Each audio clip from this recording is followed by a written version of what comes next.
Noah Reyes wiped the rain from his weathered hands as he stood outside the towering wrought-iron gates of Langford Estate at 2:04 a.m. 20 years of electrical work had taught him that wealthy clients saw him as invisible, just another tradesman, to fix their problems and disappear. The mansion's windows were dark except for a single flickering light in an upstairs hallway. He expected the usual, a cold greeting, quick payment, and back to his cramped apartment where his 8-year-old daughter slept peacefully. But when the heavy oak door opened, he found Vivienne Langford standing barefoot in silk pajamas, holding a candle with trembling hands. Her eyes held the kind of emptiness that money couldn't fill. After he restored the power and packed his tools, she did something no client had ever done. She whispered 5 words that would change both their lives forever. But what could a grieving heiress possibly say to a struggling single father that would bridge their impossible worlds? Before we jump back in, tell us where you're tuning in from. And if this story touches you, make sure you're subscribed, because tomorrow I've saved something extra special for you. The alarm clock's shrill cry pierced through Noah's thin apartment walls at 5:30 a.m., just 3 hours after he'd finally fallen asleep. His calloused fingers fumbled for the snooze button, but muscle memory reminded him that snooze was a luxury he couldn't afford. Not when Maya needed breakfast, lunch money, and clean clothes for school. Not when the electricity bill sat unopened on his kitchen counter, red lettering visible through the envelope's transparent window. Noah's feet hit the cold linoleum floor of his 2-bedroom apartment in Riverside Heights, a neighborhood that had seen better decades.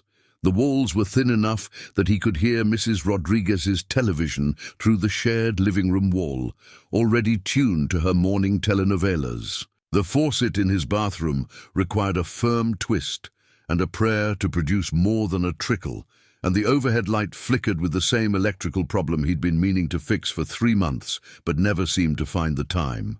Maya was still asleep in her small bedroom, her dark hair fanned across a pillowcase decorated with unicorns, a garage sale find that had made her eyes light up 6 months ago. Her nightlight, shaped like a crescent moon, cast a gentle glow across her face.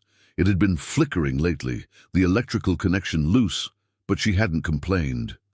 Maya had learned not to ask for things that cost money. In the kitchen, Noah quietly prepared her lunch, peanut butter and jelly sandwiches cut into triangles because she'd mentioned once that triangles tasted better than rectangles. He tucked a juice box and an apple into her faded backpack, checking twice that her homework was properly organized in its folder. The morning ritual was sacred to him, these quiet moments before the day's chaos began. His phone buzzed against the Formica countertop. A text from dispatch. Emergency call downtown. Transformer issue at the Marriott. Can you take it? Noah typed back quickly. On my way. The irony wasn't lost on him that he spent his days fixing electrical problems in luxury hotels and corporate offices, while his own apartment's wiring dated back to the Carter administration. But work was work, and in his line of business, emergency calls meant overtime pay. Daddy? Maya's voice drifted from her bedroom, still thick with sleep. Morning, sunshine, he called back, moving to her doorway.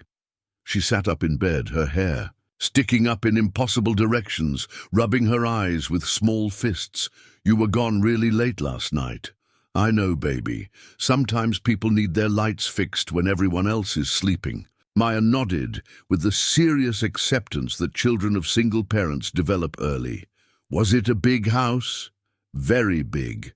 Bigger than Mrs. Rodriguez's apartment? Noah smiled. Mrs. Rodriguez lived in the same floor plan as them. 600 square feet of functional living space. Much bigger. Did they have nice lights? They had very nice lights. He sat on the edge of her bed, smoothing down her unruly hair. But you know what? The nicest light I know is right here in this room. Maya giggled, a sound that made every late-night call and unpaid bill worthwhile. That's silly, Daddy. This light is just from Target. I wasn't talking about the nightlight. She rolled her eyes with 8-year-old sophistication. You're being mushy again.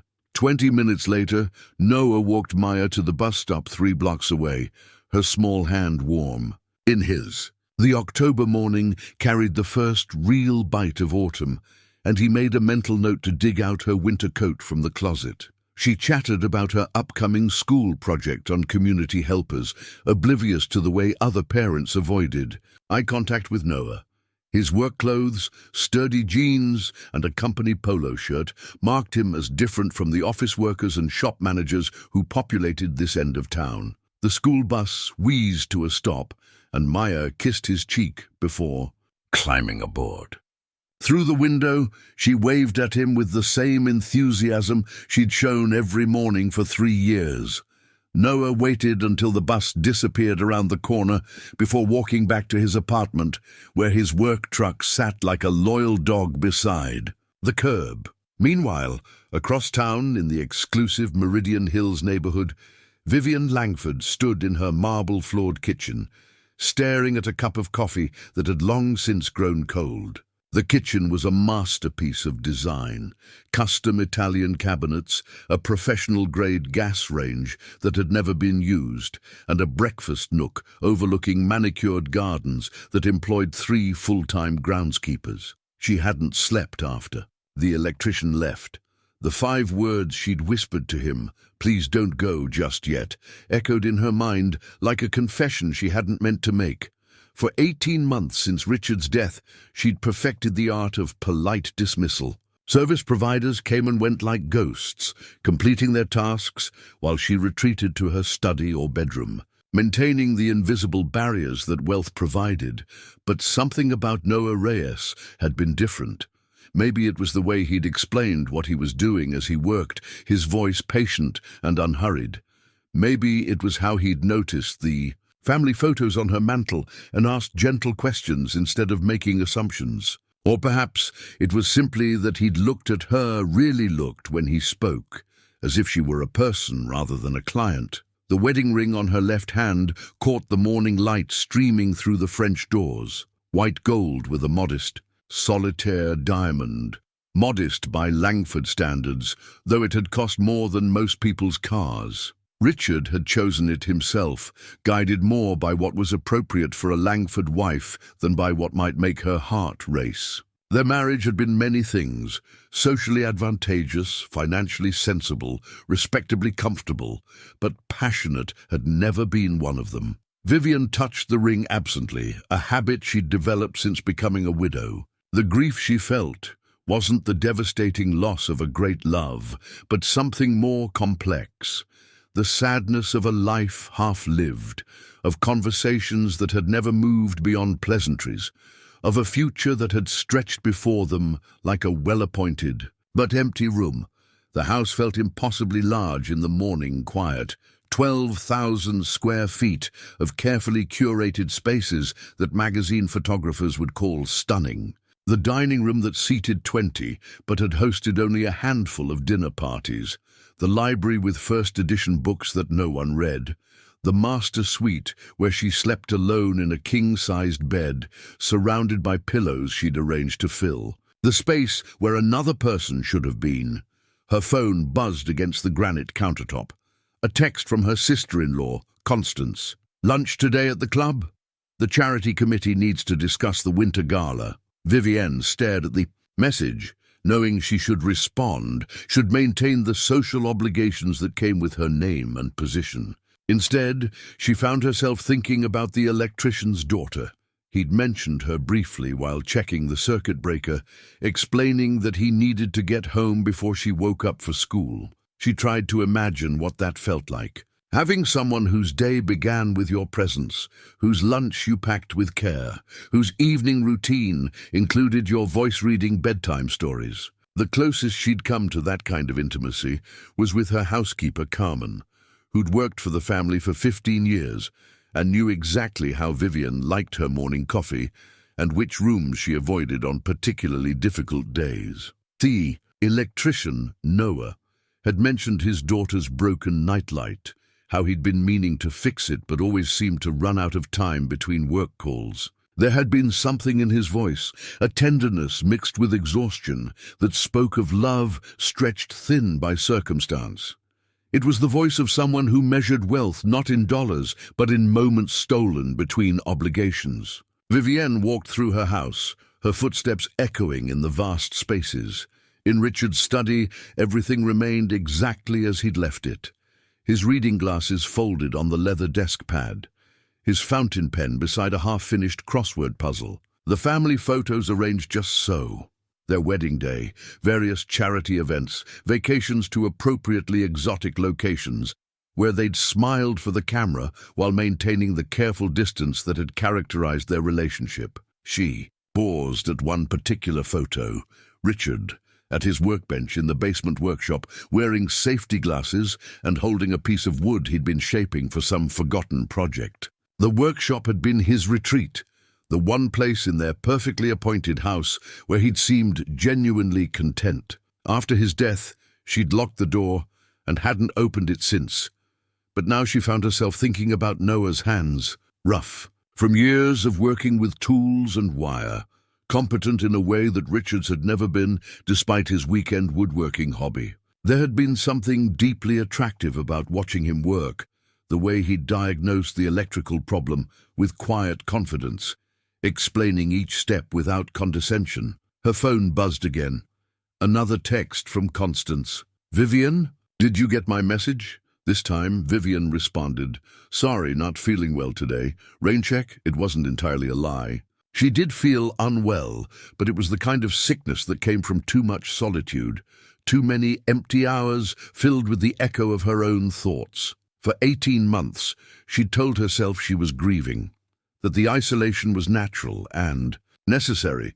But last night, in the space of an hour spent with a stranger who'd fixed her lights and treated her like a human being rather than a society widow, she'd realized the difference between grief and loneliness. They were not the same. Un thing at all. Back in his truck, Noah drove through the city toward his next call, but his mind kept drifting back to Langford Estate. He'd been in plenty of wealthy homes over the years, fixing chandeliers that cost more than his annual rent, rewiring wine cellars that housed collections worth 6 figures. But he'd never met a client like Vivienne Langford. Most wealthy clients treated him like part of the furniture, necessary but invisible. They gave instructions to assistants who passed them along, avoiding direct contact whenever possible. But Vivien had stood beside him as he worked, asking questions about the electrical system, commenting on the age of the house's wiring with genuine interest. When he'd mentioned Maya's broken nightlight, she'd listened with the kind of attention usually reserved for close friends, and those 5 words at the end, "Please don't go just yet." They hadn't been seductive or manipulative. They'd been quietly desperate, the words of someone who'd been alone too long and had forgotten how to ask for company without apologizing for the need. Noah understood loneliness. Since Maya's mother had left 3 years ago, walked out one Tuesday morning while Maya was at school, leaving behind only a note saying she couldn't do this anymore. He'd become an expert in the particular ache of being responsible for everything while having no one to share the burden. The difference was that his loneliness came with a purpose. Maya's laughter in the morning, her homework spread across their small kitchen table, her trust that he would always be there no matter what. What must it be like to be lonely in a house that size with that much space and silence? His phone rang through the truck's Bluetooth system. Maya's school. "Mr. Reyes? This is Mrs. Patterson, Maya's teacher." "She's fine," the voice began, and Noah's heart rate returned to normal. "But she forgot her lunch today, and I wondered if you might be able to drop it off." Noah glanced at his watch. The downtown hotel call would have to wait 30 minutes. "I'll be right there," because this was what mattered. This was what made the late-night calls and unpaid overtime worthwhile. This was the difference between being alone and being lonely, having someone whose day was better because you existed in it. As he turned his truck around and headed back toward Maya's school, Noah found himself wondering what Vivienne Langford was doing with her morning, and why that wondering felt less like curiosity and more like concern. The second call to Langford Estate came 3 days later at 11:47 p.m. on a Friday night. Noah had just finished tucking Maya into bed, reading her 2 chapters from Charlotte's Web, their current bedtime ritual, when his phone buzzed against the coffee table. "Morrison Electrical Services," he answered, expecting another hotel emergency or apartment complex crisis. "Hello, this is Vivienne Langford. We spoke the other night about my electrical issues." Her voice was softer than he remembered, uncertain in a way that made him straighten in his chair. "Of course, Mrs. Langford. Is everything all right with the repair I made?" "Well, that's just it. The lights in my kitchen have started flickering again, and I'm afraid there might be a larger problem with the circuit. I know it's late, but if you could possibly, I'll be there in 20 minutes. The words left his mouth before his practical mind could intervene. He had a strict policy about late-night calls, emergencies only, and only when the overtime pay justified leaving Maya with Mrs. Rodriguez. But something in Vivienne's voice, a quality he couldn't quite name, made policy irrelevant. Mrs. Rodriguez was happy to keep an ear out for Maya, waving away his offer to pay her. "That little angel sleeps through everything anyway," she said in her musical accent. "You go fix the fancy lady's lights." The drive to Meridian Hills felt different this time. Instead of the grim determination that usually accompanied his emergency calls, Noah found himself genuinely curious about what he might find. The flickering kitchen lights could indicate several problems: loose connections, overloaded circuits, or aging wiring that needed replacement. But something told him this wasn't really about electrical problems. Vivien met him at the front, before he'd even reached the steps. She wore jeans this time, expensive ones that probably cost more than his monthly grocery budget, and a cream-colored sweater that made her look younger somehow, less like the formal widow he'd met 3 nights ago. "Thank you for coming so quickly," she said, stepping aside to let him enter. "I'm sorry to call so late, but I noticed the flickering after dinner and got worried about fire hazards." Noah nodded, setting his toolbox down in the foyer. "Better safe than sorry. Kitchen electrical problems can be serious." But as they walked toward the kitchen, he noticed something that made him pause. The overhead lights were working perfectly. No flickering, no dimming, no signs of electrical distress. The pendant lights over the marble island glowed steadily. Even the under-cabinet lighting was functioning normally. "Where exactly did you notice the flickering?" he asked, pulling out his voltage tester. Vivienne's cheeks colored slightly. "It was... well, it might have been the light over the breakfast nook, but it seems to have stopped now." Noah walked to the breakfast nook, a cozy alcove with built-in seating and a small chandelier. He tested the switch, checked the bulbs, examined the connections. Everything was in perfect working order. "Mrs. Langford," he said gently, turning to face her, "there's nothing wrong with your electrical system." The silence stretched between them, filled with the quiet hum of the refrigerator and the distant sound of wind through the trees outside. Vivien stood with her arms crossed, looking suddenly vulnerable in her expensive clothes and perfect. "Kitchen, I know," she said finally. "I'm sorry. I shouldn't have called you out here for nothing. It's not nothing if you were concerned about safety." But it wasn't about safety, was it? She met his eyes for the first time since he'd arrived. I wanted to talk to someone. Someone real." The admission hung in the air between them, honest and raw.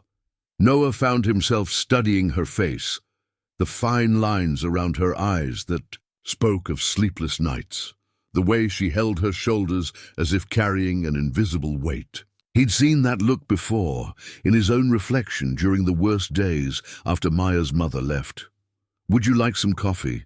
Vivien asked suddenly. "I made a pot, thinking you might be here longer." Noah glanced at his watch. It was past midnight. Now, and he had an early morning call scheduled. The sensible answer was no, thank her politely, pack up his tools, and drive home to his own life and responsibilities. "Coffee sounds good," he heard himself say. Vivien's smile was like watching someone remember how to breathe. She moved around the kitchen with practiced efficiency, pulling down mugs from a cabinet, adding cream and sugar to a small tray. But her hands trembled slightly as she poured, and Noah noticed she gripped the coffee pot a little too tightly. "How do you take it?" she asked. "Black, thank you." They sat at the breakfast nook table, two strangers sharing coffee in a house that could fit Noah's entire apartment building. The conversation started carefully, neutral topics like the weather and the challenges of maintaining an old house. But gradually, the walls came down. "Maya," Vivien said when Noah mentioned his daughter's upcoming school project. "That's a beautiful name. Her mother chose it. Said it meant illusion in Sanskrit. But I always thought it meant something more like magic. Where is her mother now?" The question was gentle, but Noah felt the familiar tightness in his chest. Gone, 3 years now, just decided one day that being a mother and a partner wasn't what she wanted anymore. Vivien's eyes softened. "I'm sorry. That must have been devastating." "For Maya, yes. For me," Noah paused, surprised by his own honesty. "For me, it was more like relief. The uncertainty was harder than the abandonment." "I understand that," Vivien said quietly. "My husband died 18 months ago, heart attack, very sudden. I'm sorry for your loss." "Thank you. But the strange thing is, I think I've been mourning the marriage we never had more than the man I lost. Does that make me terrible?" Noah looked at her across the small table. This woman who had everything money could buy, but spoke about loneliness with the same raw honesty he'd felt during his darkest moments. "It makes you human." They talked until nearly 2 a.m., their conversation meandering through topics both profound and mundane. Vivien asked about Maya's school, about Noah's work, about his dreams beyond fixing other people's electrical problems. Noah found himself sharing things he hadn't told anyone. His fear that he wasn't enough for Maya, his worry that she was missing out on things other kids had, his secret dream of starting his own electrical contracting business. In return, Vivien shared her own struggles, the isolation of wealth, the way money created barriers as often as it removed them, the charitable committees where she was valued for her checkbook rather than her ideas, the friends who had gradually disappeared after Richard's death, as if widowhood were contagious. "Sometimes I feel like I'm living in a museum," she said, gesturing around the perfect kitchen. "Everything beautiful and preserved and utterly lifeless." "So change it," Noah said. "It's your house now, is it? Or is it just another prison with better wallpaper?" When Noah finally stood to leave, Vivien walked him to the door. They stood in the foyer, the weight of shared confidences settling between them. "Thank you," she said, "not for the electrical work, though I appreciate you humoring me, for listening. Thank you for the coffee, and for being honest about why you called." As Noah reached for the door handle, Vivien spoke again, her voice barely above a whisper. "Would it be all right if I called again? Not for electrical work, I mean, just to talk?" Noah turned to look at her. This woman who lived in a mansion but asked permission to make a phone call. The sensible answer was no. They lived in different worlds, had different responsibilities, different realities. Getting involved with a wealthy client could only complicate his life in ways he couldn't afford. "Yes," he said, "I'd like that." The drive home took Noah through empty streets lined with sleeping houses. In each lit window, he glimpsed fragments of other people's lives.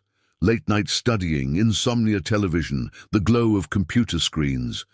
But for the first time in months, his own life felt less like a burden and more like a story worth telling. In Maya's room, her broken nightlight flickered weakly against the wall. Noah knelt beside her bed, carefully removing the small lamp and examining the loose connection.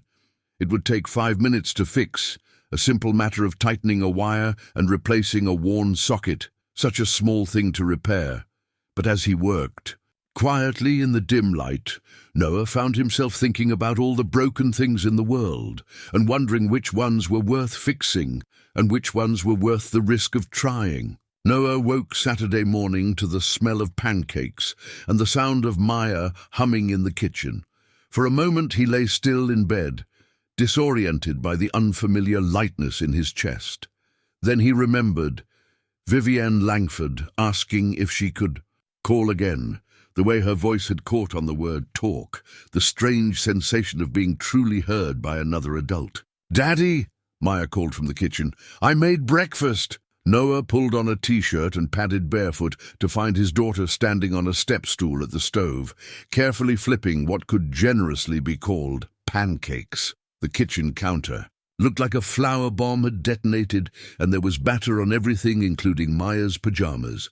But her face glowed with 8-year-old pride. "They're supposed to be heart-shaped," she announced, pointing at the lumpy, vaguely circular objects. "In the pan. For you, because you fixed Mrs. Peterson's scary basement lights yesterday, and she gave you cookies." Noah's heart squeezed.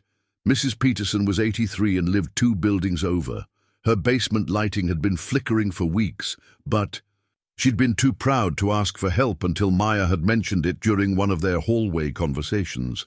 Noah had fixed it for free, and Mrs. Peterson had indeed sent them home with a plate of oatmeal cookies. "They're perfect heart shapes," he said, wrapping his arms around Maya from behind.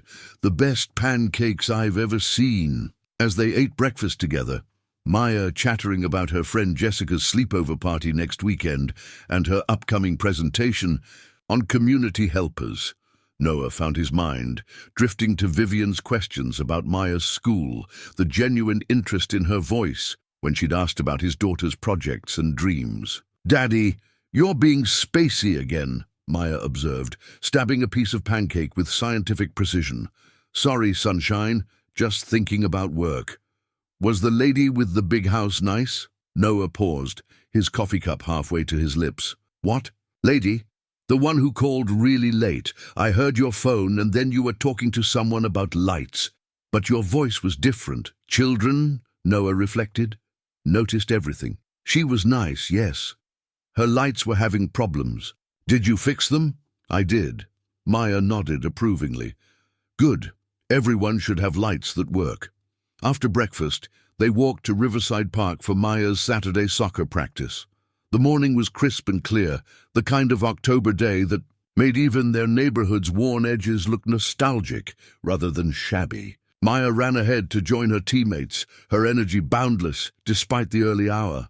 Noah settled onto the bleachers beside the other parents, most of whom he recognized but didn't really know. Conversations around him focused on school fundraisers, weekend plans, the challenges of balancing work and family, normal concerns of normal people living normal lives. His phone buzzed. A text message. "I hope this isn't too forward, but I wanted to thank you again for last night. I slept better than I have in months. Vivien." Noah stared at the message, aware that his heart rate had increased. Around him, parents cheered as 8-year-olds chased a soccer ball with more enthusiasm than skill, but he felt suddenly separate from the scene, as if viewing it through glass. He typed back, "I'm glad. Sometimes talking helps." Her response came quickly. "Would you like to bring Maya for lunch tomorrow? I have a garden she might enjoy, and I'd love to meet her." Noah's thumb hovered over the keyboard. This was the moment, the choice that would either keep his life simple and contained or open it to complications he couldn't predict. Across the field, Maya scored a goal and turned to wave at him, her face radiant with joy and confidence in his presence at the sidelines. "She'd love that," he typed. The rest of Saturday passed in a blur of ordinary activities made extraordinary. By anticipation, grocery shopping with Maya, who insisted they needed flowers for their kitchen table because flowers make everything happier. Laundry folded while she played with the neighbor's cat in their tiny courtyard. Homework completed at their kitchen table, Maya's tongue poking out in concentration as she practiced cursive letters. But underneath the routine, Noah felt a current of something he hadn't experienced in years, the electric anticipation of possibility. Not just romantic possibility, though he couldn't deny the attraction he felt to Vivienne's intelligence and unexpected vulnerability. Something larger, the sense that his carefully constructed world might be expanding rather than just enduring. Sunday morning brought its own challenges. Maya changed clothes 3 times, unsatisfied with her appearance for reasons she couldn't articulate. Noah found himself equally indecisive, settling finally on clean jeans and a button-down shirt that Maya pronounced fancy but not too fancy. "Are we going to have lunch at the big house?" Maya asked as they drove through increasingly upscale neighborhoods. "We are. Will there be other kids there?" "Probably not. Mrs. Langford doesn't have children." Maya processed this information with characteristic directness. "Is she lonely?" The question caught Noah off guard with its simple accuracy. "I think she might be, yes." "Then it's good we're having lunch with her. Lonely people need friends." The wisdom of 8-year-olds, Noah thought, often surpassed that of adults. Langford Estate looked different in daylight, less imposing, more gracious. The gardens that had been shadowy mysteries during his nighttime visits revealed themselves as masterpieces of landscape design. Rolling lawns dotted with mature oak trees, flower beds that even in October displayed artful arrangements of autumn plants, a stone pathway that curved toward what appeared to be a greenhouse in the distance. Maya's eyes widened as they approached the front door. "It's like a castle," she whispered. Vivien answered the door before they could knock, wearing a simple blue dress and an expression of nervous anticipation that made her look younger than her 42 years. But when she saw Maya, her face transformed into genuine delight. "You must be Maya," she said, crouching down to Maya's eye level. "I'm Vivien. Your father has told me wonderful things about you." Maya, usually shy with strangers, studied Vivien with the serious consideration she reserved for important decisions. After a moment, she smiled. "You have really pretty eyes. They're like the blue flowers in Mrs. Rodriguez's window box." "Thank you," Vivien said, clearly charmed. "Would you like to see my garden? I have some blue flowers there too." As they walked through the house toward the back gardens, Noah watched Maya's reactions with paternal pride mixed with anxiety. The marble floors and crystal chandeliers that had impressed him seemed almost mundane compared to Maya's wonder at details he'd missed. The way sunlight created rainbows through the beveled glass windows, the grandfather clock whose chimes played a melody she recognized from music class, the family portraits whose subjects seemed to watch them pass. But it was in the garden that Maya truly came alive. Vivien led them through manicured beds, where late-season roses still bloomed, past a herb garden that smelled of rosemary and thyme, to a section near the greenhouse where vegetables grew in neat, productive rows. "Do you like to garden, Vivien?" asked Maya. "We don't have a garden," Maya said matter-of-factly. "We have a courtyard, but it's mostly concrete. Daddy says maybe someday we'll have a house with a yard." Vivien glanced at Noah, and he saw understanding pass across her features, the recognition of dreams deferred by practical limitations. "Would you like to help me pick vegetables for our lunch?" Vivien offered. "I have tomatoes and lettuce that are ready." Maya's face lit up. "Really? I can pick them?" "Of course. But we'll need to be gentle. Plants need to be treated with respect." As Noah watched his daughter carefully harvest cherry tomatoes under Vivien's patient guidance, he felt something shift inside him, a wall he hadn't even realized he'd built beginning to crack. The sight of Maya's small hands working alongside Vivien's elegant ones, both of them focused on the simple task of gathering food for their shared meal, struck him as profoundly right in a way he couldn't explain. In his pocket, his phone buzzed with a text from an unknown number, but for once, work could wait. Lunch was served on the back terrace, a flagstone patio overlooking the gardens where they'd spent the morning. Vivien had prepared a simple meal, sandwiches made with the tomatoes Maya had picked, fresh lemonade, and store-bought cookies. That she admitted with embarrassment she'd never learned to bake from scratch. "My mother believed cooking was something other people did," she explained to Maya, who listened with the solemn attention she gave to interesting adult confessions. "I'm still learning. Daddy taught me to make pancakes," Maya offered helpfully. "They're not very good yet, but he says practice makes better, not perfect, because perfect is boring." Vivien looked at Noah with surprise and something that might have been admiration. "That's wise advice. Hard-earned wisdom," Noah said. Maya's first pancakes looked like abstract art. As they ate, Maya peppered Vivien with questions delivered with 8-year-old directness. Did she live in this big house all by herself? Did she have pets? Did she know how to ride a bike? Had she ever been to Disney World? Vivien answered each question thoughtfully, treating Maya's curiosity with the same respect she might show an adult dinner guest. Yes, she lived alone except for Carmen, who helped keep the house clean. No pets, though. She'd always wanted a dog. She'd learned to ride a bike as a child, but hadn't been on one in decades.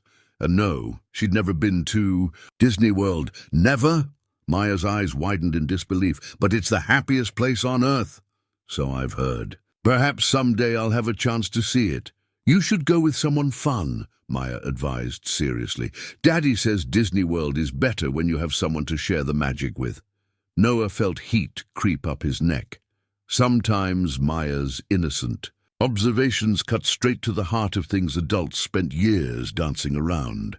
After lunch, Maya asked if she could explore the garden more, and Vivien suggested they visit the greenhouse. Inside the glass structure, tropical plants created a lush jungle that felt like stepping into another world. Maya marveled at orchids and exotic ferns, while Vivien explained how each plant required different care. "This one," she said, pointing to a small orchid with delicate purple blooms, "was my husband's favorite.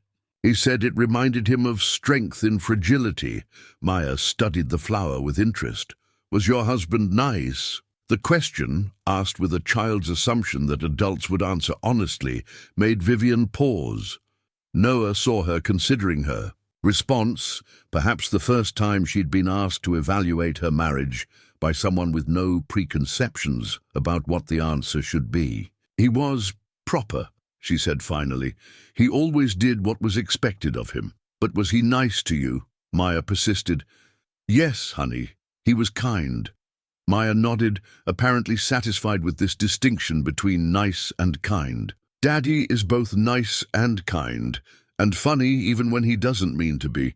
Later, while Maya was absorbed in drawing the flowers she'd seen, Vivien and Noah sat in the garden's seating area, watching afternoon shadows lengthen across the lawn. "She's remarkable," Vivien said quietly. "So confident and curious. You've done an amazing job raising her. She's made it easy. Maya's always been good at seeing the best in people and situations, including me, apparently." Vivien's smile was rueful. "I was so nervous about meeting her. I haven't spent time around children since I was one myself. You're natural with her. Maya doesn't trust easily, but she likes you. The feeling is mutual." Vivien paused, watching Maya add careful details to her drawing. "Can I ask you something personal?" Noah nodded. "Do you ever worry that you're not giving her enough? I don't mean materially. I can see how much you love her, how well you care for her. But do you worry about the things you can't provide?" The question hit Noah in a tender place he usually kept. Protected. Every day, piano lessons she's mentioned wanting to try, a bigger bedroom, a yard where she could have a dog, travel beyond the occasional weekend camping trip. He paused. A mother who didn't view her as an inconvenience. Those things don't define a childhood's worth, you know. Love does. Attention does. The knowledge that someone will always show up for you, that's what matters most. You sound like you're speaking from experience. Vivien was quiet for a long moment, her gaze distant. "I had everything you worry about not giving Maya. Music lessons, art classes, trips to Europe, private schools. But I rarely felt heard, or truly seen by my parents. They loved me, I believe, but it was a careful kind of love, managed and appropriate. Nothing like what I see between you and Maya." Before Noah could respond, Maya appeared at their table with her drawing, a careful rendering of the purple orchid, complete with its delicate petals and the greenhouse windows visible in the background. "This is for you," she announced, presenting the paper to Vivien with ceremony. "Because you showed me the flowers and let me pick vegetables, and because Daddy smiled more today than he has in a really long time." Vivien accepted the drawing, with hands that trembled slightly. "Maya, this is beautiful. I'm going to frame it and put it in my kitchen so I can see it every morning." "Really? Really?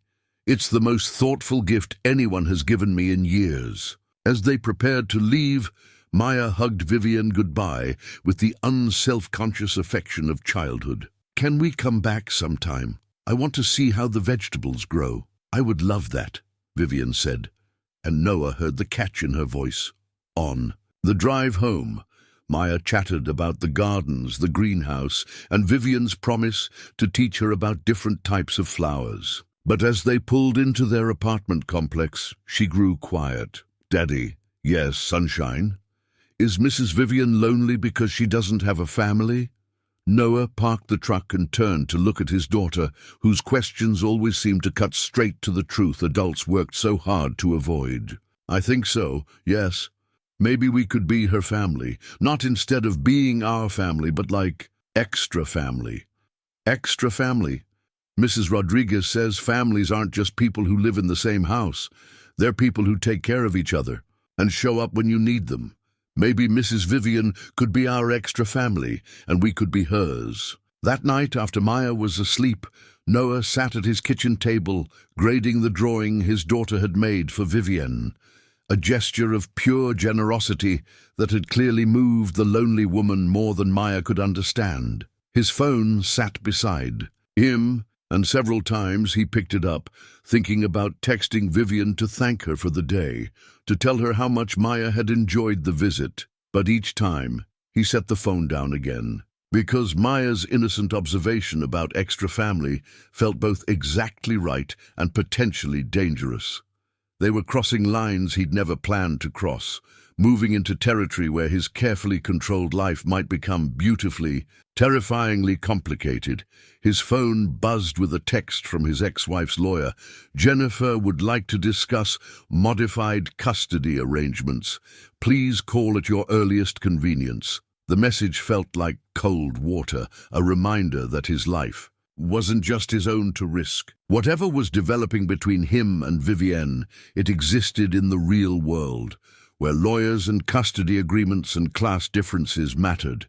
But as he looked at the crayon drawing Maya had made, so freely given, so joyfully created, Noah found himself hoping that some risks were worth taking, even when you couldn't predict where they might lead. The phone call with Jennifer's lawyer came on Tuesday morning, while Noah was replacing a circuit breaker at a downtown office building. He stepped outside into the autumn air to take the call, already knowing it wouldn't be good news. "Mr. Reyes, this is David Hoffman, representing Jennifer Walsh. My client has some concerns about Maya's living situation and would like to discuss a modification to your current custody arrangement." Noah's grip tightened on his phone.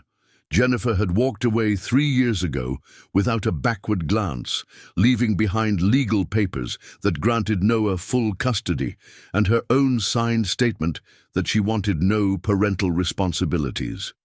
Sir, monthly child support checks she was legally obligated to send came irregularly, often late, sometimes not at all. "What kind of concerns?" "My client has reason to believe Maya may be exposed to inappropriate influences.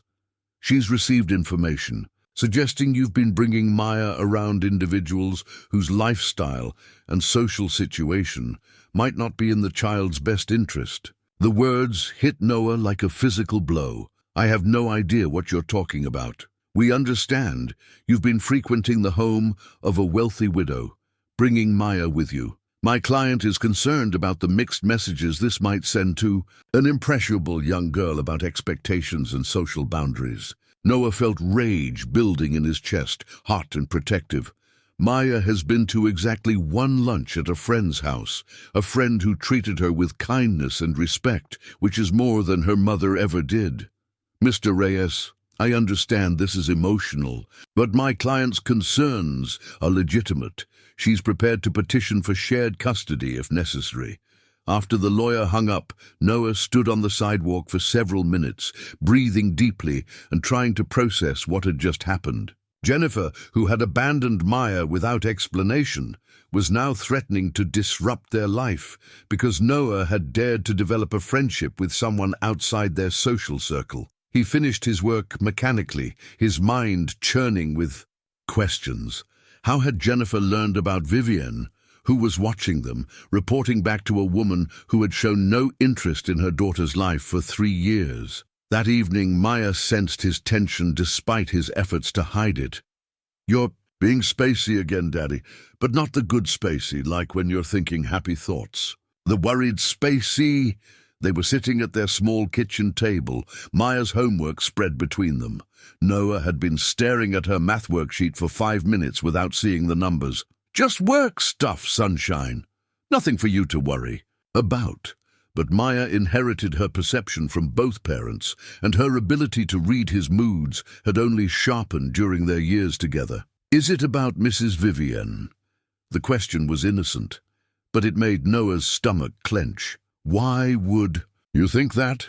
"Because you've been weird since we had lunch at her house. Not bad weird," Maya added quickly, "but different weird, like you're happy and scared at the same time." Noah closed the math worksheet and looked at his daughter. Really looked at her, 8 years old, with dark hair that never quite stayed neat and eyes that missed nothing. The most important person in his world, the reason every decision mattered.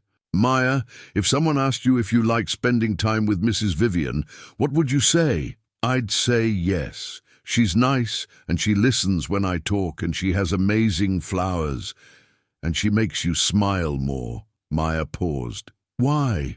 Did someone ask you that?" "Something like that." "Well, if they did ask me, I'd tell them that Mrs. Vivien is our friend, and friends are good things to have. Mrs. Rodriguez says you can never have too many people who care about you." The next day, Noah found himself driving to Langford Estate without calling first. He needed to talk to Vivien, to warn her that their friendship might have consequences neither of them had anticipated. But when he rang the doorbell, it was Carmen who answered. "Mr. Noah, Miss Vivien, she is in the workshop today. You want I should get her?" "The workshop?" Carmen pointed toward the back of the house. "The basement. She finally opened up Mr. Richards' workshop yesterday. First time since he passed." Noah found Vivien in a space that looked like a craftsman's dream. Workbenches lined with precision tools, lumber stored in organized racks, projects in various stages of completion gathering dust. She was standing at one of the benches, running, her hand over what appeared to be a half-finished birdhouse. "He was building this when he died," she said without turning around. "Heart attack right here in the workshop. Carmen found him." "I'm sorry. That must have been traumatic for both of you." Vivien turned, and Noah saw sawdust on her dark sweater, evidence that she'd been working rather than just remembering. "I hired someone to clean up and inventory everything, but I couldn't bear to come down here until yesterday. Then I kept thinking about what you said, about changing things, making this house feel less like a museum. What made you come down yesterday?" A small smile crossed her face. "Maya's drawing. I put it on my kitchen windowsill like I promised. And every morning when I see it, I think about how fearlessly she approaches new experiences. An 8-year-old shouldn't be braver than a grown woman." Noah picked up one of Richard's tools, a hand plane, well-maintained and expensive. "What are you planning to do with all this?" "I don't know yet. Maybe learn to use some of it. Maybe donate it to someone who needs tools more than storage space." She paused. "Why do you look like you're carrying bad news?" Noah set down the plane and met her eyes. "Maya's mother is threatening to petition for custody modification. Her lawyer says I'm exposing Maya to inappropriate influences." The color drained from Vivien's face. "Me, I'm the inappropriate influence. It's not about you specifically. It's about Jennifer wanting to control my life even after she chose not to be part of it. But it is about me, isn't it? A working-class single father befriending a wealthy widow. People will assume the worst. What people assume doesn't matter. It does if it affects Maya." Vivien moved to another workbench, her fingers trailing over tools that had been precisely arranged by hands that would never use them again. I should have thought about this, about how our friendship might look to others. Our friendship, Noah repeated. Is that what this is?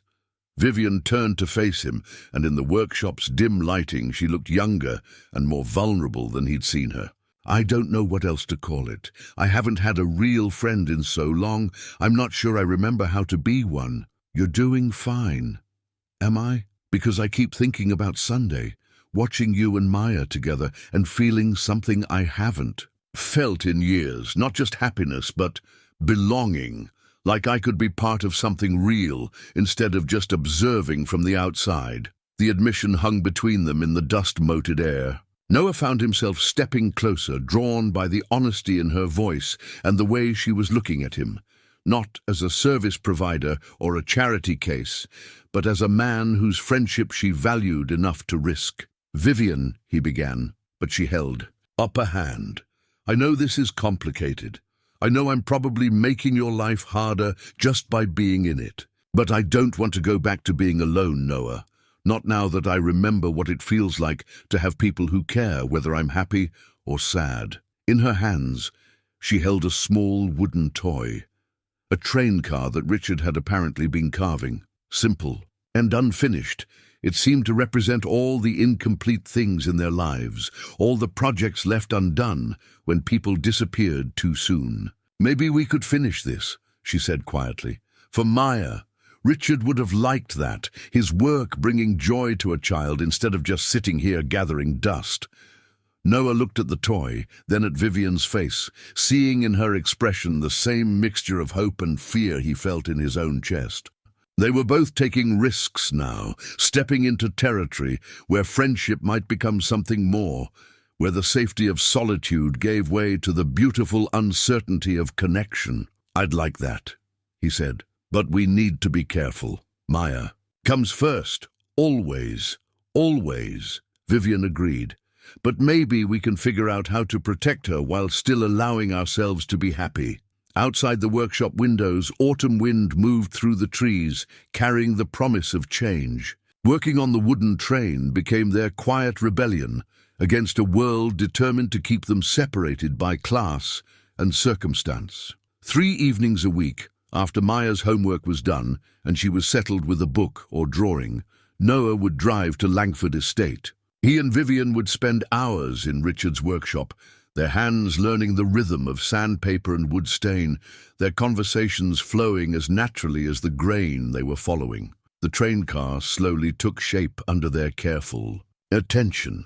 Noah's practical knowledge of working with his hands combining with Vivien's surprising eye for detail. She'd never held a carving knife before, but she approached the delicate work with the same focus she'd once brought to charity committee meetings, only now the purpose felt personal and immediate. "Tell me about Maya's father," Vivien said. One Thursday evening, carefully shaping the train's tiny wheels with a fine grit sandpaper, Noah paused in his work on the car's body. It was a question he'd been expecting, though they'd managed to avoid the topic of his marriage for weeks. "I was Maya's father," he said carefully, "just not her biological one." Vivien looked up from her work, understanding dawning in her eyes. "Jennifer was pregnant when you met her, 8 months pregnant and scared. Her boyfriend had disappeared. When she told him about the baby, her family had disowned her, and she was working double shifts at a diner trying to save money for delivery costs." Noah ran his thumb along the train car's smooth edge. "I was 24, working construction, and completely smitten with this fierce, independent woman who refused to let circumstances defeat her. You married her before Maya was born." 3 weeks before, Jennifer said she didn't want her daughter to grow up without a father's name on her birth certificate. He smiled at the memory, though it carried the bittersweet weight of dreams that hadn't survived reality. "I fell in love with Maya before she took her first breath. The moment they put her in my arms, she was mine. And Jennifer, did you love her too?" Noah considered the question, aware that Vivien deserved honesty, even when it was complicated. "I loved who I thought she was." The woman who fought for her unborn child, who worked 2 jobs while pregnant, who seemed so strong and determined. But Jennifer was playing a role, trying to be the person she thought she needed to be.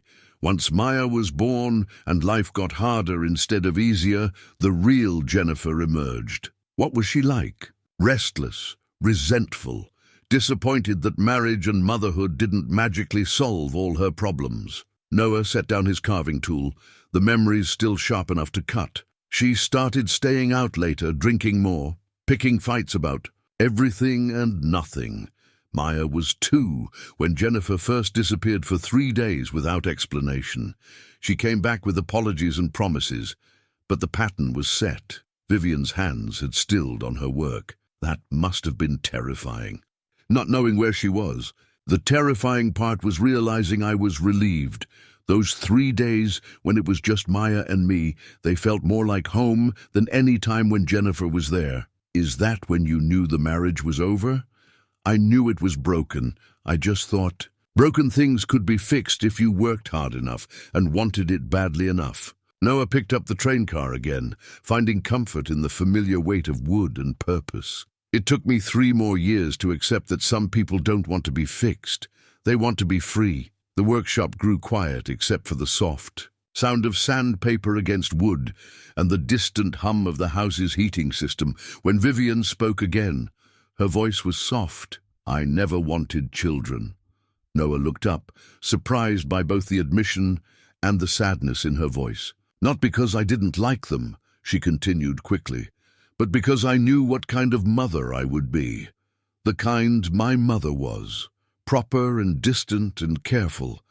I was terrified of damaging a child the way I was damaged. You're wonderful. With Maya makes it easy. She's so open and trusting, so willing to see the best in everyone. Vivien's smile was rueful, but spending time with her, watching how you are together, it makes me wonder what I might have missed. It's not too late, you know. If you wanted children at 42, with no partner and no experience beyond. An afternoon in the garden with an 8-year-old.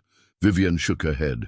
I think my chance for that kind of life has passed. Maybe that kind of life, Noah said carefully. But there are other kinds. Their eyes met across the workbench, and Noah felt the air between them shift, charged with possibilities neither of them had dared to name. The train car sat between them, nearly finished now, a symbol of the careful work they'd been doing not just on wood, but on the fragile structure of trust and affection they'd been building. Noah, Vivien began, but the sound of the workshop. Dr. Opening interrupted her. Miss Vivienne, Carmen's voice called down the stairs. Sorry to bother, but there's a lady at the front door asking for Mr. Noah. She says she's Maya's mama. The words hit Noah like a physical blow. Jennifer was here at Vivien's house, 3 years after walking away from their life without explanation. I'll handle this, he said, standing quickly. No. Vivien's voice was firm. We'll handle this together. They climbed the stairs side by side, Noah's mind racing through possible scenarios, none of them good. In the front hall, they found Jennifer pacing near the door, her blonde hair expensively styled, her clothes clearly new and costly. She looked older, but also somehow more polished, as if the 3 years since leaving had been spent transforming herself into someone she'd always wanted to be. Hello, Noah, she said, her voice carefully controlled. Nice place you're visiting, Jennifer. What are you doing here? I came to see where my daughter has been spending her time. Her eyes moved to Vivien, taking in the sawdust on her clothes, the easy familiarity between them. To meet the woman who thinks she can replace me. No one is trying to replace you, Vivien said calmly. You did that yourself when you left. Jennifer's composure cracked slightly. You don't know anything about my situation or my reasons. You're right, Vivien agreed. I only know that Maya is a remarkable child who deserves stability and love. If you're here to provide that, then I support you completely. If you're here to disrupt her life out of spite or jealousy, then I think you should leave. In the tense silence that followed, Noah found himself pulling the family photo from his wallet, the one he'd carried for 5 years, showing him and Jennifer and newborn Maya in the hospital. Jennifer's face in the picture was soft with exhaustion and wonder, so different from the hard expression she wore now. "This is who you were," he said quietly, showing her the photo. "This is the woman I fell in love with, the mother Maya needed. I keep this picture not because I want you back, but because I want to remember that person existed. If she still exists somewhere inside you, then Maya would love to know her. But this version of you, angry and threatening and using our daughter as a weapon, she needs to leave. Now." Jennifer stared at the photo for a long moment, and Noah saw something flicker across her face. Regret, maybe, or recognition of the woman she'd once tried to be. "I just wanted to see," she said finally, her voice smaller than before, "to make sure she was okay." "She's more than okay. She's loved." Jennifer nodded once, her eyes moving between Noah and Vivien. "The custody thing. My lawyer got carried away. I'm not going to pursue it." After she left, Noah and Vivien stood in the front hall, the confrontation leaving them both shaken. In his hand, the family photo seemed to carry the weight of all the dreams that hadn't survived reality, all the love that had been given, but not returned. "Are you all right?" Vivien asked quietly. "I think so. Thank you for standing with me. Always," she said, and Noah believed her. The job offer arrived on a Wednesday morning in November, delivered by certified mail to Noah's apartment. Maya was at school, and he sat at their small kitchen table, reading the letter twice before its contents fully registered. Morrison Industrial. Contracting was offering him a position as senior electrical supervisor for a major renewable energy project in Colorado. The salary was more than double what he made from his current patchwork of service calls and small commercial jobs. Full benefits, company housing allowance, and a signing bonus that would cover Maya's college fund and still leave enough for a down payment on a real house. It was everything he'd dreamed of providing for Maya, everything he'd worked toward for 8 years. The catch was simple. He needed to start in 6 weeks, and the project would run for at least 2 years. Noah set the letter down and looked around their apartment. The thin walls, the flickering bathroom light he still hadn't fixed, the kitchen table where Maya did her homework every night. Then he picked up his phone and called Vivien. "I need to see you," he said when she answered. "Something's happened." She met him at the coffee shop near Maya's school, sliding into the booth across from him, with concern written across her face. He handed her the letter without preamble, watching her expression change as she read. "This is wonderful," she said, but her voice lacked conviction. "This is exactly the kind of opportunity you've been working toward. Is it? Noah, this salary, you could give Maya everything. A house, a yard, stability, college without debt. This is life-changing money. In Colorado, 2,000 miles away from here." "From here," Vivien repeated quietly. "Not from me." The distinction hung between them, acknowledging what neither had been willing to say directly. Their friendship had become something more precious and fragile than friendship, though they'd been careful not to name it, not to risk what they'd built by asking for more than the other could give. 2 years, Noah said. "By the time we came back, Maya would be 10. You'd be living your life, moving on. And you think I'd forget you? Forget her? I think you'd be protecting yourself, like you've been doing since Richard died." Vivien flinched, as if he'd struck her. "That's not fair, isn't it? You've spent 18 months in that house, avoiding anything that might hurt or disappoint. The only reason you let us in was because you thought we were safe, a working-class electrician and his daughter, temporary fixtures who wouldn't expect anything permanent. That's not true, isn't it?" Noah leaned forward, his voice gentle, but insistent.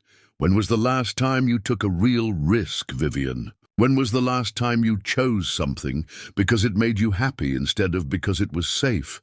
Vivien's hands trembled as she set down her coffee cup. "You want to know about risk? I'll tell you about risk. Risk is falling in love with an 8-year-old who calls me by name and brings me drawings and asks if I know how to braid hair.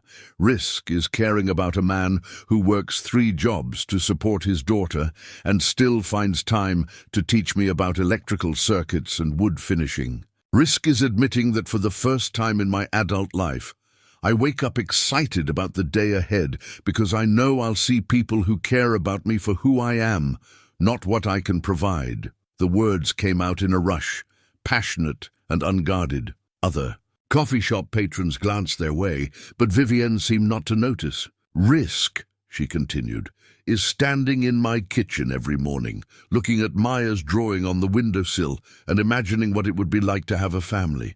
Really have one, not just marry into one because it's expected.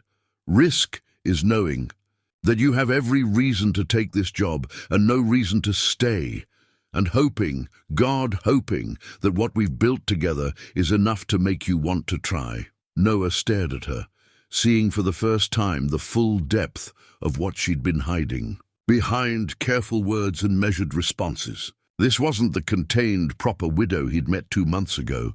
This was a woman who'd torn down her own walls and was standing defenseless in the wreckage, asking him to do the same. "Vivienne," he began, but she held up a hand. "I know what you're going to say.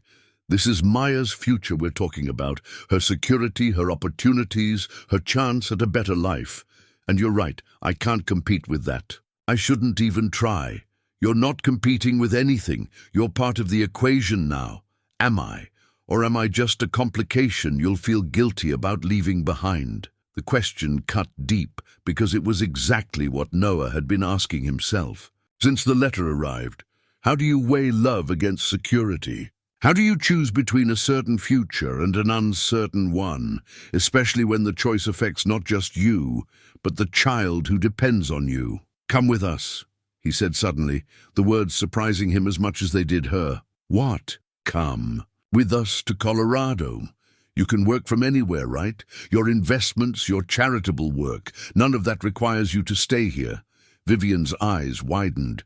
"Noah, I can't just—" "Why not? What's keeping you here besides habit and fear?" "A life, a house, obligations, a life you just described as empty, a house that feels like a museum, obligations to people who see you as a checkbook rather than a person." She was quiet for a long moment, and Noah could see her mind working, weighing possibilities. Against practicalities, hope against a lifetime of careful choices. "Maya," she said finally, "what would Maya think about uprooting her life for a virtual stranger?" "I don't know. But I think she'd be more upset about losing you than about changing schools." "You can't know that. Let's ask her." That evening, the 3 of them sat in Vivienne's kitchen, the space that had become their neutral ground, the place where class differences mattered less than shared meals and honest conversation. The finished wooden train sat on the table between them, a testament to their careful collaboration. Noah had rehearsed this conversation a dozen times, but Maya's direct questions cut through all his preparation. "So, if you take the job, we'd move away from here?" "Yes. And if you don't take it, we'd stay here, but you'd keep worrying about money and whether you're giving me enough opportunities." Noah exchanged a glance with Vivien. "That's a very mature way to think about it. I'm 8, not stupid." Maya said with characteristic bluntness, "Would Mrs. Vivien come with us?" "That's what we wanted to ask you about. How would you feel if she did?" Maya looked at Vivien with the serious consideration she gave to important decisions. "Would you want to come with us?" "I would," Vivien said quietly. "Very much, but only if you wanted me to." "Would you still be my friend, even if we lived somewhere else?" "I would be honored to be your friend anywhere." Maya nodded, apparently satisfied. "Then yes, we should all go together, because Mrs. Rodriguez says that families stick together, and we're extra family now." After Maya went to bed in the guest room at Vivienne's house, a sleepover that had become a weekly tradition, Noah and Vivien sat in the workshop, holding the letter that would change all their lives. "Are we really doing this?" Vivien asked. Uprooting everything for a possibility? I think, Noah said slowly. We're finally choosing something because it feels right, not because it feels safe. Vivien picked up the wooden train, running, her fingers over its smooth surfaces. Richard would have said we're being impractical, reckless. What do you say? She was quiet for a moment, then smiled. The first truly unguarded smile he'd seen from her. I say it's about time. Outside the workshop windows, November wind carried the promise of winter, of change, of the future rushing toward them faster than they'd expected. But inside, surrounded by the tools they'd learned to use together and the evidence of what patient work could accomplish, they felt ready for whatever came next. The job offer letter sat between them, no longer a threat to what they'd built, but a doorway to something larger, a chance to discover what their carefully constructed friendship might become when tested by real life, real distance, real commitment. 6 weeks, Noah said. 6 weeks, Vivien agreed. Neither of them mentioned that it might not work, that good intentions sometimes weren't enough, that love, if that's what this was, didn't always survive the transition from possibility to reality. They were too busy planning for it to succeed. The 6 weeks that followed moved with the relentless pace of a life being deliberately dismantled and rebuilt. Noah gave notice to his current clients, arranged for his apartment lease to be transferred, and began the complex process of enrolling Maya in a new school district 2,000 miles away. Vivien met with lawyers and financial advisors, arranging for her charitable commitments to be managed remotely and her house to be maintained during her absence. But it was Maya who approached their impending move with the most systematic determination, creating what she called her Colorado adventure plan in a composition notebook decorated with stickers of mountains and horses. "We need to research everything," she announced one evening as they sat around Vivien's kitchen table, surrounded by boxes and packing materials. "What's the weather like? Are there good parks? Do they have libraries? What about Mexican food?" "Mexican food?" Noah asked, amused by her priorities. "Mrs. Rodriguez says you can judge a place by its Mexican food. If it's good, the people care about flavor and tradition. If it's bad, they probably don't care about anything important." Vivien laughed, a sound that had become more frequent and unguarded over the past weeks. "Mrs. Rodriguez sounds very wise." "She is. She also said I should give you this." Maya pulled a carefully folded piece of paper from her backpack. "It's a list of all her secret recipes, so you can learn to cook Mexican food for us in Colorado." Vivien unfolded the paper to find a dozen recipes written in careful Spanish, with English translations in Maya's neat handwriting. "She taught you to write these down. We did it together after school yesterday. She says cooking is how you take care of people you love, and since we're going to be extra family in a new place, you should know how to make food that feels like home." The gesture was so thoughtful, so deliberately inclusive, that Vivien had to blink back tears. Over the past weeks, she'd been touched by the way their small community had embraced their unusual plans. Mrs. Rodriguez offering cooking lessons and promising to visit. Maya's teacher creating a special assignment about researching Colorado's history and geography. Even some of Noah's regular clients expressing genuine happiness about his opportunity, despite the inconvenience of finding a new electrician. What surprised Vivien most was the absence of judgment. She'd expected criticism, whispered speculation about her motives, assumptions about what a wealthy woman might want from a working-class man and his daughter. Instead, she'd found acceptance and something that felt remarkably like approval. "People can see it, you know," Mrs. Rodriguez had told her during one of their cooking sessions. "The way you look at each other, all three of you, like you've been waiting your whole lives to find your people." The only source of resistance came from Vivien's own social circle. Constance had made her disapproval clear during an uncomfortable lunch at the country club. "This is about more than moving to Colorado," her sister-in-law had said, stabbing her salad with unnecessary force. "You're throwing away everything Richard worked for, everything our family represents. For what? A man who fixes electrical outlets and his illegitimate daughter. Maya isn't illegitimate, Vivienne had replied calmly. She's adopted. And Noah doesn't just fix outlets, he's been offered a supervisory position with one of the largest renewable energy companies in the country. You're being deliberately obtuse. You know what I mean. I know exactly what you mean. You're saying that a man's worth is determined by his bank account rather than his character. You're saying that a child's value depends on the circumstances of her birth rather than the love she gives and receives. You're saying that I should choose loneliness over happiness because happiness doesn't look the way you think it should. Constance had set down her fork, her face flushed with anger. I'm saying you're making a mistake that will embarrass this family and destroy your reputation. My reputation, Vivien had said quietly, has been built on being Richard's appropriate wife, then his grieving widow, then the wealthy donor who writes checks and stays quiet. If that's what I'm destroying, then good. Now, 3 weeks before their departure date, Vivien found herself standing in her bedroom, looking at the suitcases that would carry her life to Colorado. She'd been methodical about what to bring, practical, clothes, meaningful books, the few pieces of jewelry that held sentimental rather than monetary value. But there was one item she kept picking up and setting down again. Her wedding ring. She'd worn it for 7 years of marriage and 18 months of widowhood. It had become as much a part of her as her own skin, a symbol of who she was supposed to be. But in Colorado, she would be someone different. Not Richard's widow or the Langford heiress, but simply Vivien, a woman brave enough to choose love over security, adventure over safety. She slipped the ring off her finger and placed it in her jewelry box, where it would wait for her return, if she ever did return. Second thoughts. Noah's voice came from the bedroom doorway. Third and fourth. Thoughts, she admitted, but not about going, about who I'll be when we get there.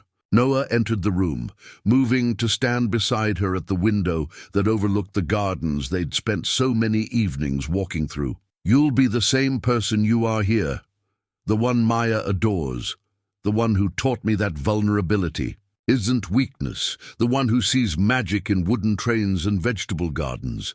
What if it's not enough? What if I'm only brave here, in this house where I know every corner and can control every variable?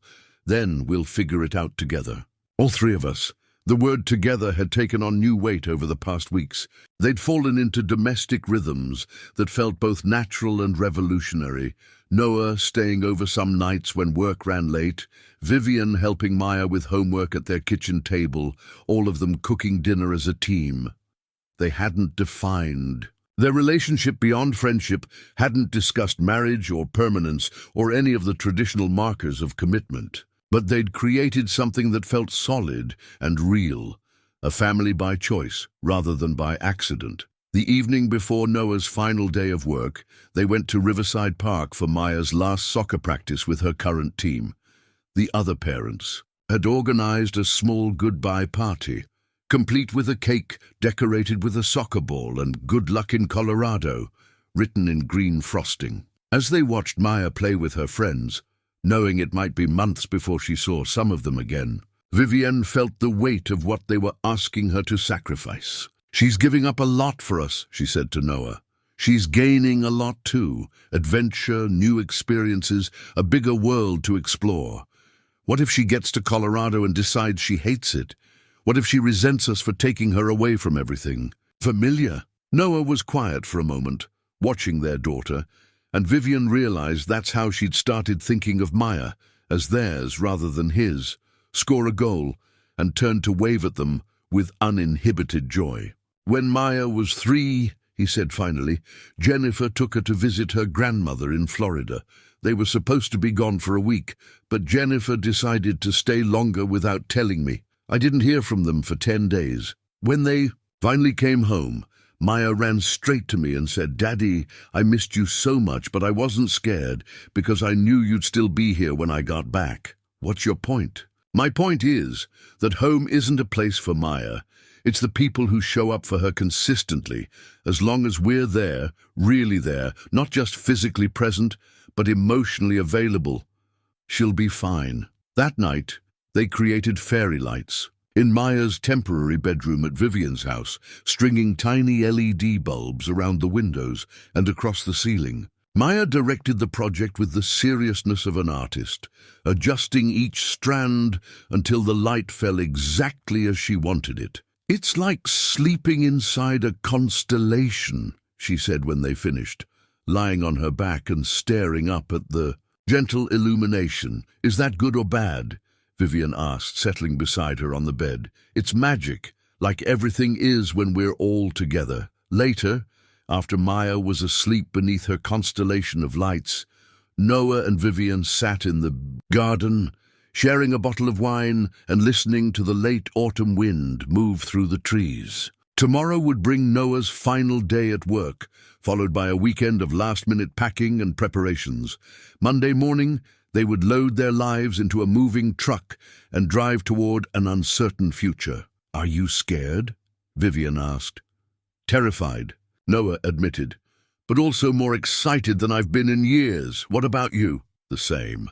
Terrified and excited and grateful." "Grateful?" "That Maya's nightlight started flickering, that you answered your phone at 2 a.m., that I was brave enough to ask you to stay for coffee." Vivien lifted her wine glass in a mock toast. "To broken electrical systems and the people who fix them." "To new beginnings," Noah responded, touching his glass to hers. Above them, stars appeared one by one in the November sky, each point of light a small promise that even in darkness, beauty could be found by those patient enough to look for it. In a few days, they would be looking at those same stars from a different place, with different challenges and different possibilities. But tonight, surrounded by the garden, they'd walk together, and the house that had become their sanctuary. They felt ready for whatever came next.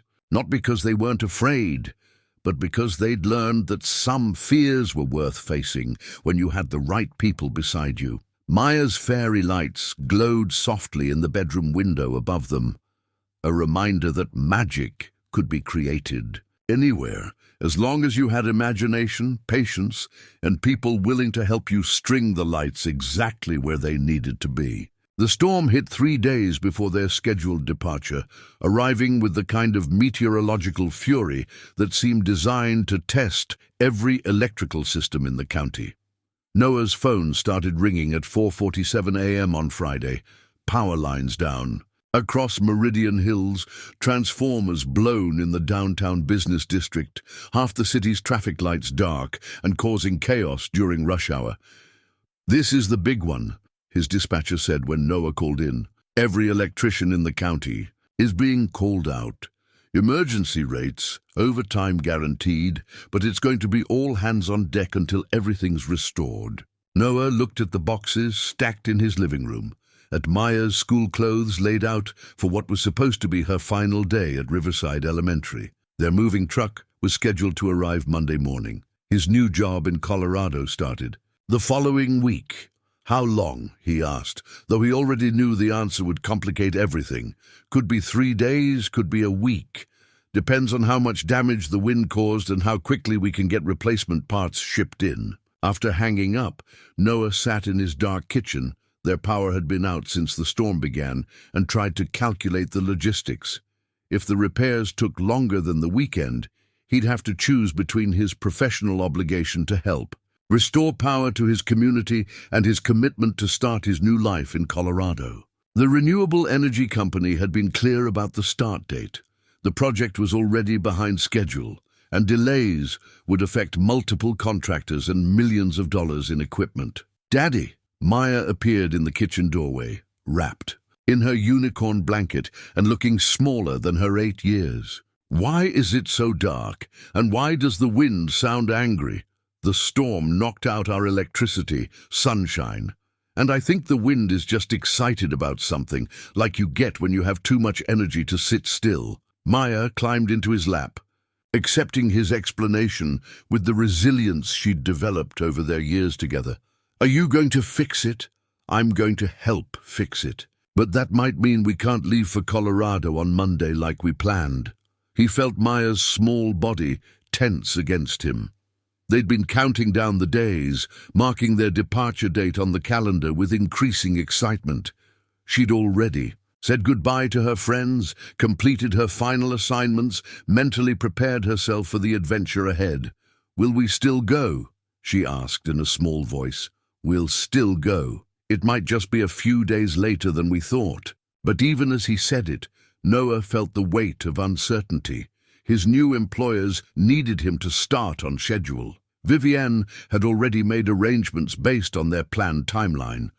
One storm was threatening to unravel months of careful planning. His phone buzzed with a text from Vivien. "Power's out here too. Are you and Maya okay?" "We're fine, but I have to work emergency calls until power's restored." "It could take days." Her response came quickly. "Whatever you need to do, we'll figure out the timing." By 6 a.m., Noah was in his truck, heading toward the first of what would be many emergency calls. The storm had been worse than anyone anticipated. Not just wind, but ice that had coated power lines before snapping them, creating a dangerous combination of electrical hazards and weather damage that would require careful, methodical repair. He dropped Maya at Mrs. Rodriguez's apartment, where she would spend the day helping their elderly neighbor and staying warm by her gas fireplace. Vivien had offered to take her, but the roads to Meridian Hills were blocked by downed trees and power lines. The first call was a medical emergency. A nursing home whose backup generator had failed, leaving 60 elderly residents without heat or power for their medical equipment. Noah worked alongside 3 other electricians to restore power to the building's critical systems, their hands numb from cold as they spliced cables and replaced damaged transformers. "You're the guy moving to Colorado, right?"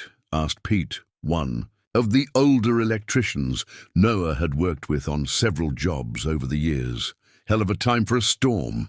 "Hell of a time for a lot of things," Noah agreed, testing connections with frozen fingers. "You gonna make it out on schedule?" Noah looked up at the maze of damaged power lines stretching into the distance, each one representing hours of dangerous, meticulous work. "I don't know."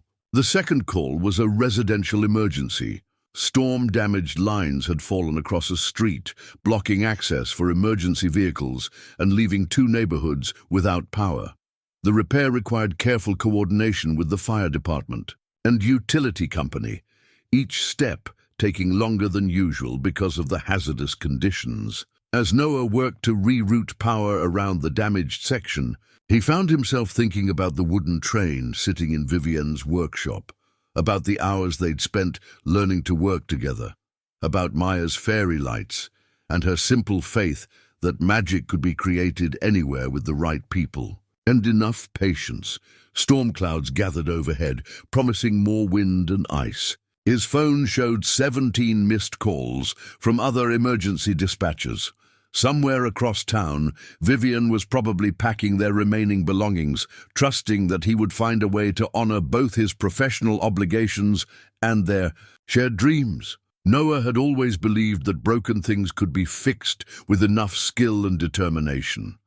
Now he would find out if that faith extended to broken timelines, broken plans, and the fragile hope that love could survive when tested. By circumstances beyond anyone's control, the wind picked up again, carrying the promise of more damage to come. By Saturday evening, it became clear that Vivienne's house had become an unofficial emergency shelter.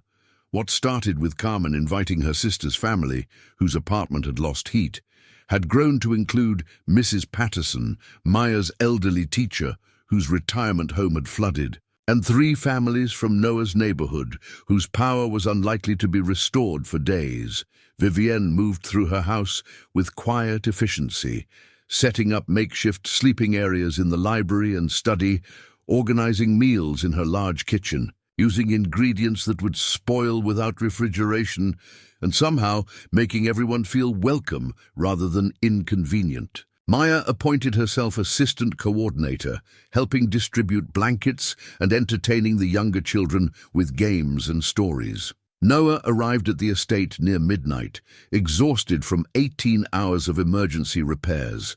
He found Vivien in her kitchen, stirring a large pot of soup, while Maya slept curled up in a chair nearby, wrapped in one of Richard's old sweaters. "How many people are staying here?" he asked, accepting the cup of coffee she handed him.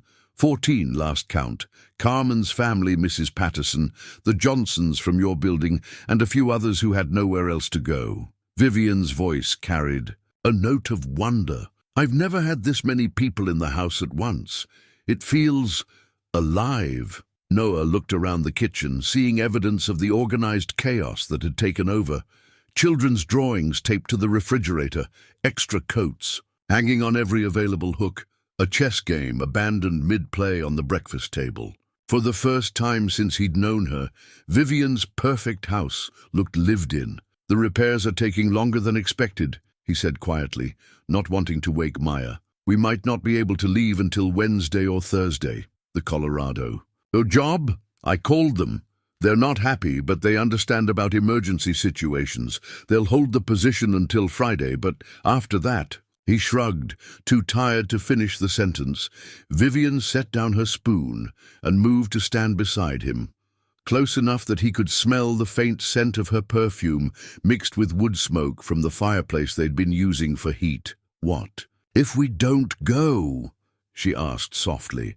The question hung between them, loaded with implications neither had dared to voice. Over the past weeks, they'd focused so intently on the logistics of leaving that they hadn't seriously considered the possibility of staying. But seeing Vivien in her element, caring for neighbors and strangers with the same attention she'd always shown him and Maya, Noah found himself wondering if they'd been looking for adventure in the wrong direction. "Your house would be empty." "Again," he said, "back to being a museum." "Not necessarily. I've been thinking about turning part of it into something useful.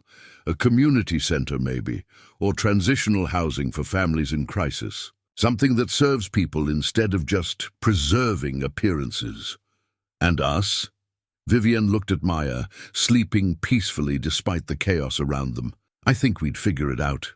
We've gotten pretty good at that." The next morning brought more emergency calls and the news that the main transformer serving 3 residential neighborhoods had suffered catastrophic damage. Repairs would take at least another week, possibly longer, depending on replacement parts and weather conditions. Noah stood in the rain beside a twisted mass of metal and wire that had once been a critical piece of infrastructure, calculating the hours needed to restore power to hundreds of families. Around him, other electricians were making similar calculations, their faces grim with the recognition that this was more than a routine storm response. His phone rang. "Colorado." "Noah, we need to talk," his new supervisor said without preamble. "The project timeline has been moved up. We need you here by Tuesday, or we'll have to offer the position to our backup candidate." Noah closed his eyes, feeling the weight of decisions settling on his shoulders like the cold rain. "I understand. Can I call you back in an hour?" After hanging up, he stood in the storm-damaged neighborhood, surrounded by the evidence of broken systems and people's trust that he would help fix them.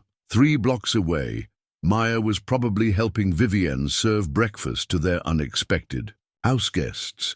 2,000 miles away, a job that could secure their financial future was waiting for a decision. He thought about the wooden train they'd finished together, about the patient work of sanding and shaping something beautiful from raw materials. Some things, he realized, were worth the slow, careful work of building rather than the quick promise of starting over somewhere else. Noah pulled out his phone and dialed Colorado back. "This is Noah Reyes. I need to withdraw my application for the supervisor position. Are you sure this is a significant opportunity?" "I'm sure. My community needs me here." As he hung up, Noah felt something settle in his chest. Not relief exactly, but the quiet satisfaction of making a choice based on love rather than fear, on what was right rather than what was expedient. Now he just had to hope that Vivien and Maya would understand that sometimes the greatest adventure was learning to see home with new eyes. and that building a life together didn't require leaving everything familiar behind. The rain continued to fall, washing the world clean for whatever came next. 1 year later, the brass sign outside the renovated carriage house read, "Reyes Electrical Services," in simple, elegant lettering. Below it, a smaller placard announced, "Langford Community Workshop, open Saturdays for tool lending and basic repair classes." Noah stood back to admire their work, still amazed by how much had changed since that storm-damaged weekend, when they'd chosen to stay rather than leave. The carriage house, which had sat empty for decades behind Vivienne's mansion, now housed his expanding electrical business alongside a community workshop where neighbors could borrow tools and learn basic home repair skills. "It's perfect," Maya announced, bouncing on her toes beside him. At 9, she had grown taller and more confident, her hair braided with small flowers from the garden she and Vivien tended together. "Can we take a picture to send to Mrs. Rodriguez?" Mrs. Rodriguez had moved to Arizona 6 months ago to be closer to her grandchildren, but she still maintained regular correspondence with Maya, their letters filled with updates about cooking, experiments and garden progress. The last package had included homemade salsa and a hand-knitted sweater for Maya's upcoming winter growth spurt. "Let's get Vivien first," Noah said. But she was already emerging from the main house, carrying a tray with 3 cups of coffee and what appeared to be a small celebration cake. "I thought this milestone deserved refreshments," she said, setting the tray on the workshop's front steps. Carmen insisted on making the cake, and Maya designed the decorations. The cake was chocolate with vanilla frosting, decorated with candy flowers and a tiny fondant sign that read "Reyes Electrical" in Maya's careful lettering. It was simultaneously professional and whimsical, much like their life had become. As they sat on the steps sharing cake and coffee, Noah reflected on the year that had passed. The weeks following the storm had been challenging, restructuring his business model, navigating the complex process of turning part of Vivienne's estate into a community resource, learning to balance their personal relationship with their professional partnership. But they'd approached each challenge the same way they'd learned to work with wood, patiently, carefully, with respect for both the materials and the process. The community workshop had been Vivienne's idea, born from watching neighbors help each other during the storm's aftermath.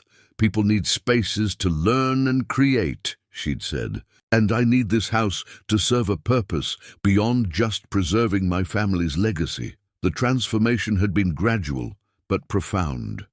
Saturday mornings brought retirees learning basic electrical repairs, teenagers working on art projects, young parents teaching their children to use tools safely. The workshop had become a gathering place where class differences mattered less than shared curiosity and the willingness to help each other learn. Noah's business had grown alongside the workshop, fed by word-of-mouth recommendations from neighbors, who appreciated his patient teaching style and fair pricing.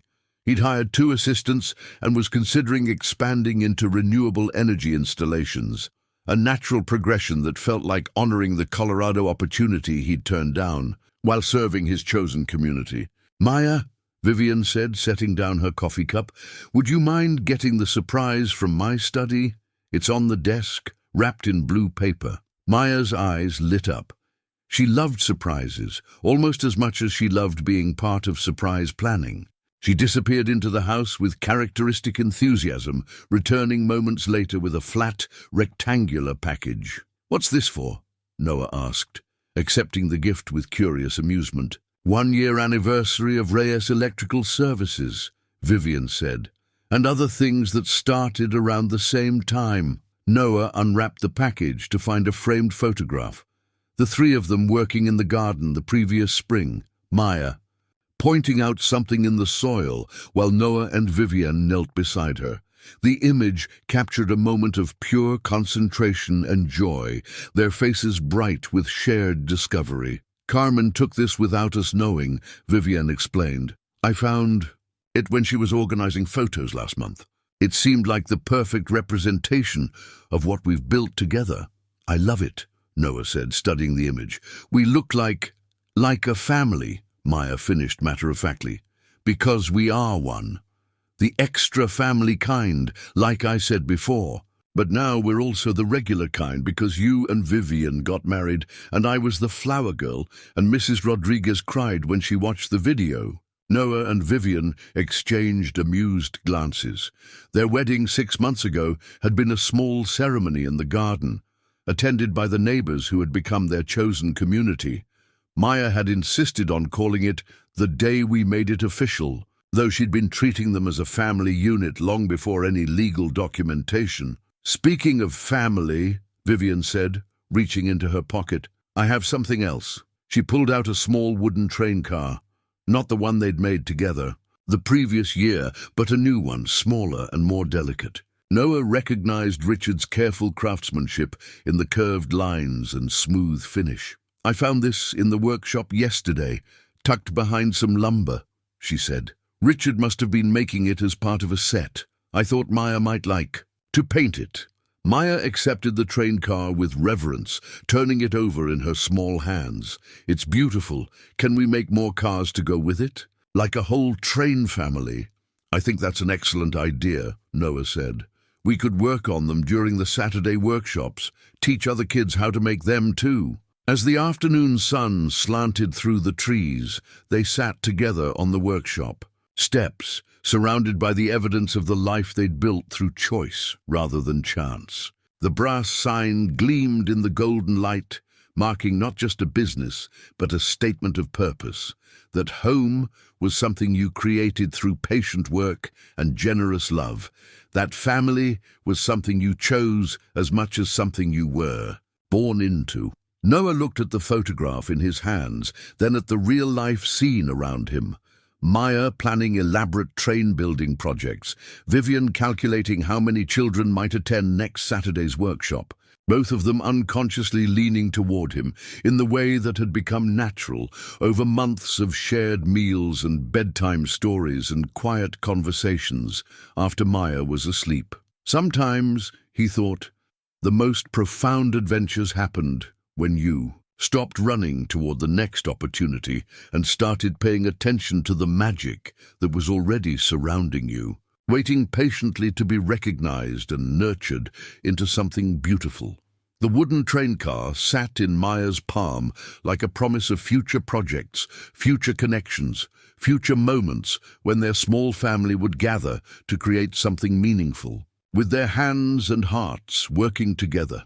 Outside the workshop, fairy lights began to twinkle in the approaching dusk, strung through the garden trees by Maya's careful design, bringing light to the gathering darkness and making magic exactly where they stood.